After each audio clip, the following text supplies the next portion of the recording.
महाराष्ट्राचा। नमस्कार, मी गौरी, संध्या लाईव्ह मध्ये आपल्या सगळ्यांचं स्वागत। पुरंदर तालुका माळशिरस येथे भुलेश्वर मंदिरात रविवारी दिनांक 15 फेब्रुवारी रोजी महाशिवरात्रीच्या निमित्तानं राष्ट्रवादीचे युवा नेते पार्थ पवार यांनी भुलेश्वर देवाचं दर्शन घेतलं। यावेळी ज्येष्ठ साहित्यिक दशरथ यादव यांनी भुलेश्वर गडाची पुरातन माहिती त्यांना सांगितली आहे, पाहूया। नमस्कार, मी माऊली यादव, पंचायत समिती सदस्य पुरंदर। आज सकाळी महाशिवरात्रीनिमित्त पहाटे 5 वाजता देवाची महाआरती करून मंदिर भाविकांसाठी खुले करण्यात आले।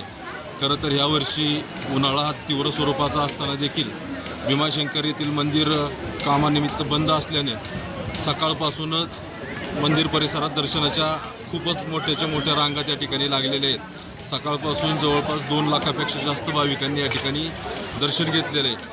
जेजुरी पोलीस स्टेशनच्या वतीनं चोख असा बंदोबस्त त्या ठिकाणी राबवण्यात आलेला आहे। माळशिरस ग्रामपंचायत त्याचबरोबर पुरंदर तालुका पंचायत समितीच्या वतीनं या ठिकाणी एक प्रशासन चांगल्या पद्धतीनं काम करते। प्राथमिक आरोग्य केंद्र माळशिरस यांच्या वतीनं आरोग्य सेवा त्या ठिकाणी उपलब्ध करून दिलेली आहे। माळशिरस ग्रामपंचायतच्या वतीनं स्वच्छ पिण्याच्या पाण्याची व्यवस्था करण्यात आलेली आहे। त्याचबरोबर मोठ्या प्रमाणात भाविकांचं या ठिकाणी अन्नदान देखील सुरू आहे। त्यामुळे एक अतिशय चांगल्या पद्धतीने खेळीमेळीच्या आणि शांततेच्या वातावरणात ही यात्रा पार पडत आहे। नमस्कार, आज महाशिवरात्र, या महाशिवरात्रीच्या निमित्ताने आज श्री भुलेश्वर महादेवाची यात्रा या ठिकाणी दरवर्षी सालाबादप्रमाणे भरत असते।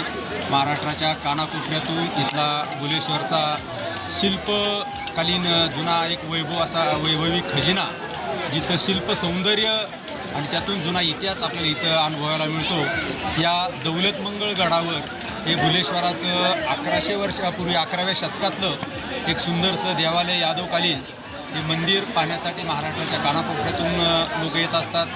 खरं तर छत्रपती शिवाजी महाराज राष्ट्रमाता जिजाऊंच्या सोबत लहानपणी भुलेश्वरला आलेले उल्लेख आहेत।